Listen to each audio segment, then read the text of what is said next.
வணக்கம். குரு வாழ்க, குருவே துணை. குரு பெயர்ச்சி குரோதி வருடம் சித்திரை மாதம் 18ஆம் தேதி புதன்கிழமை பகல் சுமார் 1 மணிக்கு 1/5/2024 அன்று மேஷ ராசியிலிருந்து ரிஷப ராசிக்கு குரு பெயர்ச்சி ஆகிறார். அங்கிருந்து ஓராண்டு காலம் தனது கோச்சார பலன்களாக துலாம் ராசி அன்பர்களுக்கு எப்படிப்பட்ட பலன்களை வாரி வழங்க இருக்கிறார் என்பதை காணலாம். துலாம் ராசி என்பது சுக்கிரனுடைய வீடு. சுக்கிரனுடைய வீட்டில் ரிஷபராசியில் குரு பகவான் பயிற்சி ஆகிறார். ரிஷபராசி என்பது சுக்கிரனுடைய மற்றொரு வீடு. தனக்காரகன், பொருளாதாரத்தை தரக்கூடிய சுக்கிரன் வீட்டில் ஓராண்டு காலம் இருந்து சஞ்சாரம் செய்ய உள்ளார். தேவகுரு, அசுரகுரு இருவரும் குருக்கள், சமநிலையில் உள்ளவர்கள், பொருளாதாரத்தை தரக்கூடியவர்கள், வாழ்க்கையில் ஏற்றங்களையும் இன்பங்களையும் தரக்கூடியவர்கள். இப்படிப்பட்ட நிலையில் உள்ள கிரகங்கள் ஒருவரான குரு பகவான் மற்றொருவரான சுக்கிரனின் வீட்டில் ஓராண்டு காலம் இருந்து சஞ்சாரம் செய்ய உள்ளார்.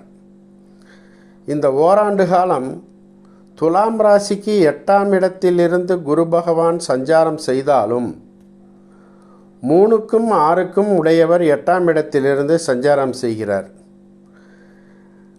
6, 8, 12 கிரகங்கள் இடம் மாறி இருந்தால் சிறப்பு என்ற விதிக்கு ஏற்ப திடீர் தனயோகங்கள் நிறைய இவர்களுக்கு கிடைக்க வாய்ப்பு இருக்கிறது. இன்சூரன்ஸ் துறை,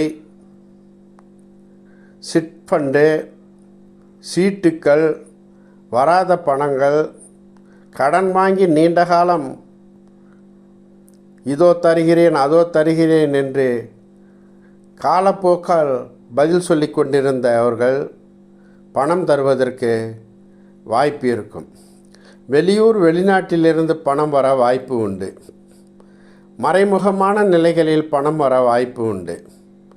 வீட்டு வாடகை மூலம் அதிகமான அளவில் பணம் வர வாய்ப்பு உண்டு.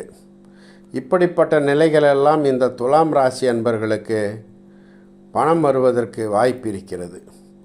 8ஆம் இடத்தில் இருக்கும் குரு பகவான் 12ஆம் இடத்தை பார்வையிடுகிறார். அங்கு கோச்சார கேது உள்ளார்.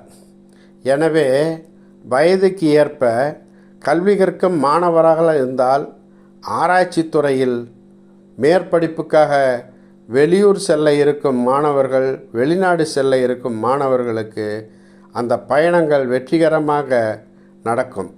அங்கு சென்று மேற்படிப்பை தங்கு தடையின்றி படிப்பதற்கு குரு பகவானின் 12ஆம் இட பார்வையும் அங்கு கேது சஞ்சாரம் செய்வதும் மிகுந்த பயனை தரும். அதே வயதுள்ள முதியவர்களாக இருந்தார் ஆன்மீக பயணத்தின் மூலம் வெளியூர், வெளிநாடு போன்ற இடங்களுக்கு சென்று நீண்ட தூர பயணங்களுக்கு சென்று வர வாய்ப்பு இருக்கும். 12ஆம் இடம் குரு பார்வை என்பதன் காரணமாக அயன சயன போகஸ்தானம் நன்கு செயல்படுவதன் காரணமாக திருமணமாகாதவர்களுக்கு திருமணம் நடைபெறவும் வாய்ப்பு உண்டு. வீடு கட்டாதவர்கள் வீடு கட்டலாம், இடம் வாங்கலாம், நிலம் வாங்கலாம். இப்படிப்பட்ட நிலைகளையும் 12ஆம் இட குரு பார்வையும் 4ஆம் இட குரு பார்வையும் தங்கு தடையின்றி செய்யும். 2ஆம் இடத்திற்கு குரு பார்வை கிடைப்பதன் வாயிலாக குடும்பத்திற்கு புதிய வரவுகள் வரக்கூடிய சூழ்நிலையை உருவாக்கும். புதிய வரவுகள் என்பது வீட்டில் உள்ள கன்னியர்களுக்கு, காளையர்களுக்கு திருமணமாகி மருமகள், மருமகன் வருவதற்கு வாய்ப்பை ஏற்படுத்தும்.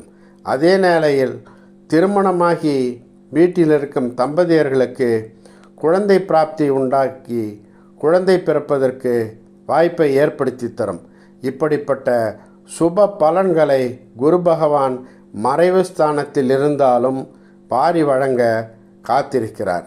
இதே துலாம் ராசிக்கு 5ஆம் இடத்தில் இருக்கும் சனி பகவான் நல்ல பலன்களை தரக்கூடியவராக இருக்கிறார். பூர்வ புண்ணிய ஸ்தானாதிபதி தனது வீட்டில் இருப்பது இந்த ராசிக்காரர்களுக்கு மற்றொரு சிறப்பு. அவர் லாபஸ்தானத்தை பார்வையிடுவதன் மூலம் தொழிலின் மூலம் லாபம் தங்குதடையின்றி வருவதற்கு வாய்ப்பாகிறது. இப்படிப்பட்ட சூழ்நிலையில் துலாம் ராசி அன்பர்கள் நிலம் வாங்குவது, வீடு வாங்குவது, நகைகள் வாங்குவது, சிட் ஃபண்டுகளில் பணம் போடுவது, இன்சூரன்ஸ் துறையில் பணம் போடுவது போன்ற நிலைகளில் சேமிப்பு நிலையை உருவாக்கி வாழ்க்கையில் வளங்களையும் வசந்தங்களையும் பெற்று அனுபவிக்க வேண்டுமென வாழ்த்துகிறோம். நன்றி, வணக்கம்.